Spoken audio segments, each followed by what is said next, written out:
কলাগাছের ফেলে দেওয়া খোসা থেকে পলিথিন ও টাইলস তৈরি করে রীতিমতো তাক লাগিয়ে দিয়েছেন সাজ্জাদুল ইসলাম সাব্বির। সাধারণত যেখানে নরমাল টাইলসগুলো ভেঙে যায় এটা ভাঙবে না।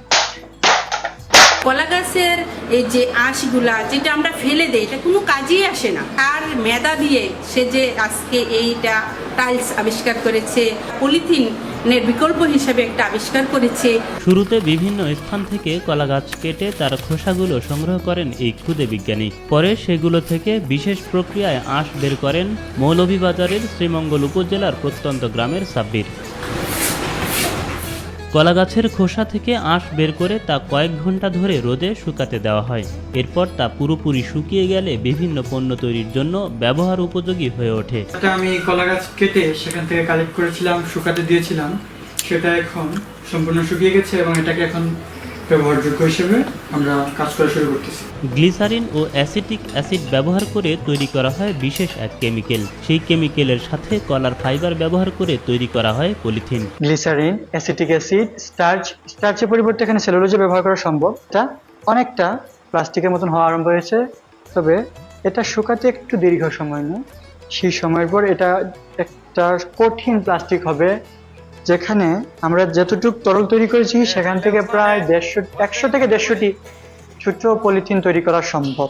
অন্যদিকে কলা গাছের ফাইবারের উপর প্রস্তুতকৃত কেমিক্যাল ছড়িয়ে দিয়ে তৈরি করা হয় প্লাস্টিকের টাইলস। মাত্র 6 ঘন্টার মধ্যেই প্রাকৃতিক উপায়ে এই টাইলস তৈরি করেন সাব্বির। কেমিক্যালের সাথে আমি 6 ঘন্টা রেখেছিলাম। সেই 6 ঘন্টা পর দেখা যাচ্ছে এখানে একটা সুন্দর, আমি এখানে টাইলসের শেপ প্রদান করতে পেরেছি সেই ফাইবারগুলোকে ব্যবহার করে, এবং এই সেম ফর্মুলা ব্যবহার করে আর নানান কিছু তৈরি করা সম্ভব। শুধু টাইলস নয়, কলা গাছ থেকে তৈরি হচ্ছে পরিবেশ বান্ধব প্লাস্টিকের আসবাবপত্র ও টিন। সাব্বিরের আবিষ্কৃত কাঁচামালে 65% কলা গাছের তন্তু ও 35% রাসায়নিক দ্রব্য ব্যবহার করা হয়। এটি 12 ঘন্টার মধ্যে একটা কঠিন শক্ত প্লাস্টিকের মতন অবস্থানে চলে এসেছে।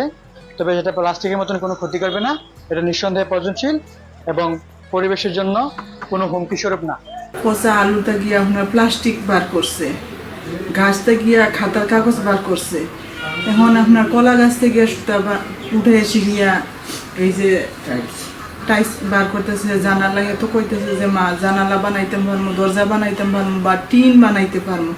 এমন উদ্যোগে সরকারি পৃষ্ঠপোষকতা পেলে আগামীতে আরও ভালো করা সম্ভব বলে মনে করেন সাব্বির ও তার মা। শুধুমাত্র চাই একটা সঠিক পৃষ্ঠপোষকতা, সরকার কর্তৃক প্রদত্ত একটি আর্থিক সহায়তা। আমি আশাবাদী সরকার এই 2টি প্রজেক্টের উপর চিন্তা করবে এবং এটিকে গ্রহণ করবে। তো দেশের লাগিয়ে বালা করতে পারবো, হেরও ভবিষ্যৎটা উজ্জ্বল হইব। শ্রীমঙ্গল সরকারি কলেজের একাদশ শ্রেণীর বিজ্ঞান বিভাগের ছাত্র সাব্বিরের এমন উদ্ভাবনে খুশি তার প্রতিবেশীরা।